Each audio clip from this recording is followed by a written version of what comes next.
want to say that. Morning, morning. What's your name? I'm Anthony Hernandez. Coming to you live On the Tampa, Florida, Thursday. And well, you know, I was born in Belize, and in Belize, you know, it's a third world country, Central America. As a child, I always had something. You know, I ran around the house. We had a farm.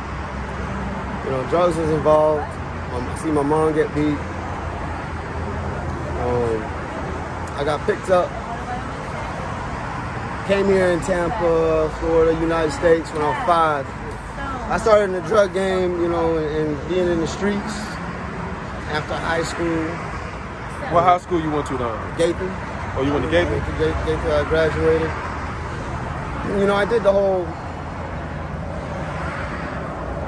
friend thing and rolled around, had a baby, and cheated, fought, lost, won. I don't know, man. Like, it's always meant to, you know, hold you down. You know, that's what economy is about, hold you down. You can always come up. You can always do that. You gotta make good decisions. You have choices. What part of the city you grew up in? I grew up in South Tampa. South Tampa? Yeah, I grew up Robinson Nights. It was fun. I had a good childhood. I discovered the streets about a couple years ago. Only because I was forced to. I was addicted, actually. I became an addict. Addicted to what? Crack cocaine. Okay. How did you get introduced to that? I don't know. I guess I started smoking weed in high school, and I started popping Molly after high school. Okay. So you said you were popping Molly with like pills or something? Yeah, like pills, like little round pills. Yeah. I remember popping Molly. I'm sweating. Woo. That's real. Yeah. Being in the club, and so that changed my life. You know, I always try to do it the right way. Went to church, got baptized, stayed in the church. You know, you always want to stay prayed up. So what? I don't mean to cut you off, but what was your first time smoking crack? I mean, how'd you get involved in it? Introduced to it? I was in a motel, and I was like, what is this? And I went to go hit it, and it woke me, and it hit me in a certain way. I was like, whoa, this is me, you know, like, because I was already on the Molly pod, you know, so it was a different cut for me. I'm afraid of drugs, but yet I want to be tolerant. Right. So when you first tried crack cocaine, what was that experience like? It was just a high feeling. It was just a awareness of an opening, you know, to who I was, what I could do. I didn't want to. I was there, but I didn't want to dwell in it, like Nirvana, you know, in a sense, because it's gonna go away from me anyways. How old you were when you first tried crack? So how old were you? I was 20. No, I'm 30 now. 28. 29. About 2 or 3 years ago. 30, yeah. 2 or 3 years ago. Most people say that a woman, if they're a man, a woman got them on it. If they're a woman, a man got them on it. Was it anything like that, like where a female introduced it to you, or it was like socially, and then you got hooked, or you just picked it up yourself? It was due to like anger and selfishness. You know, like, okay, dang, I'm depressed and angry and mad. I just wanted to change, you know, and escape.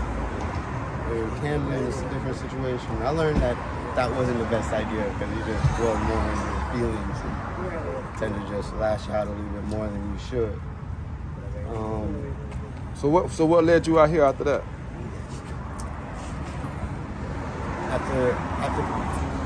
What led you out here on the streets now? Because you came from South Tampa, you came from a good environment. So one of my purposes that I figured out is getting to know my family and, you know, knowing someone in the past life, seeing their face, and also a new family of the light. So it's awesome to see an old face and know who you're looking at. You know? You said you were forced to the streets recently. How did you start living out here? Again, addiction, you know, selfishness. You know, I didn't want to be tied down. I didn't want to be ruled. I didn't want to be bossed. And that's another situation that we all got to learn, that there is going to be a higher power. You know, there is going to be someone in that state, to cover you and watch over you, guide you. You know, and that's what we ask for. How you make it out here today? I try to give as much positive energy and blessings as possible. You know, and also working on positive morale. energy work at the card machine enough? No.